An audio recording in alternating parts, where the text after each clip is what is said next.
नमस्कार, मी पंजाब डक. आज आहे 18 नोव्हेंबर 2024. आजपासूनचा सर्व शेतकऱ्याला अंदाज देणार आहे आणि खास करून सातारा, सांगली, सोलापूर, कोल्हापूर आणि नाशिक जिल्ह्याच्या द्राक्ष बागायतदाराला सांगणार आहे. द्राक्ष बागायतदाराला सांगू इच्छितो, राज्यामध्ये आता काही पाऊस येणार नाही, त्याच्यामुळे काही चिंता करायची गरज नाही. फक्त राज्यामध्ये मात्र आजपासून म्हणजे आज 18 तारीख आहे, थंडी खूप वाढत जाणार आहे, म्हणून हा अंदाज लक्षात घ्यायचा. राज्यातल्या म्हणजे द्राक्ष बागायतदाराला सांगतो की थंडी वाढणार आहे, म्हणून तुम्ही काय करा, या थंडीपासून तुमच्या द्राक्षाचं कसं नुकसान म्हणजे काय करावं लागते तुम्ही तुमचं तयारी करा. पण राज्यातल्या सर्व शेतकऱ्याला सांगू इच्छितो की गहू पेरण्यासाठी खूप पोषक वातावरण आहे, चणा पेरण्यासाठी देखील खूप पोषक वातावरण आहे, म्हणून हा अंदाज लक्षात घ्यायचा.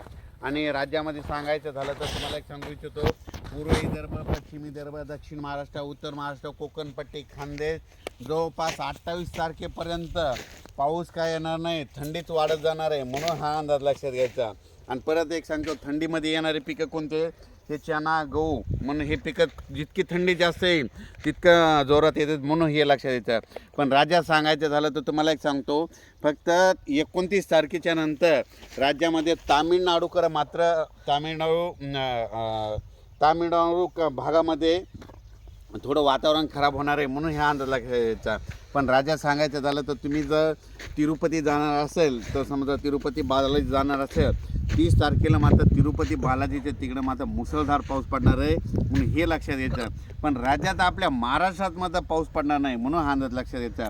उलट वाढत इतकी थंडीत वाढत जाणार आहे, म्हणून हा अंदाज लक्षात घ्यायचा. आणि या ठिकाणी मी जे आहे माझ्या शेतामध्ये, आणि हे माझ्या 18 एकरचा प्लॉट आहे या ठिकाणाहून, आणि शेतकऱ्याला सांगतो तुम्ही काय करा, हरभऱ्याला पाणी द्या. आणि पहिलं पाणी द्यायचं तर काय करा, 5-5, 6-6 घंटेचं द्या, जमिनीमध्ये ओलीला ओल जाईल असं द्या, आणि ही ओलीला ओल जाईपर्यंत पाणी द्या. आणि पाणी देताना स्प्रिंकलरनं पाणी द्यावं लागतं, हे देखील सगळ्यांना लक्षात घ्यायचं. कारण की हरभऱ्याला मोकळं पाणी जमत नाही, मोकळं पाणी दिलं की मरतं, म्हणून हे लक्षात द्यायचं.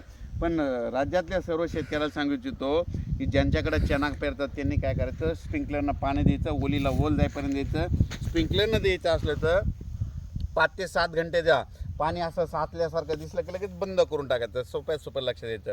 पण राज्यामध्ये मात्र आज 18 तारखेपासून जवळपास 28 तारखेपर्यंत पाऊस काय येणार नाही, थंडीच वाढत जाणार आहे. दिवसा देखील का ह्या 2-3 दिवसानंतर थंडी वाढणार आहे, 22 तारखेच्या नंतर दिवसात देखील तुम्हाला असं थंड जाणवणार आहे, म्हणून हा अंदाज लक्षात घ्यायचा. अचानक वातावरणात बदल झाला तर परत एक मेसेज दिला जाईल. धन्यवाद.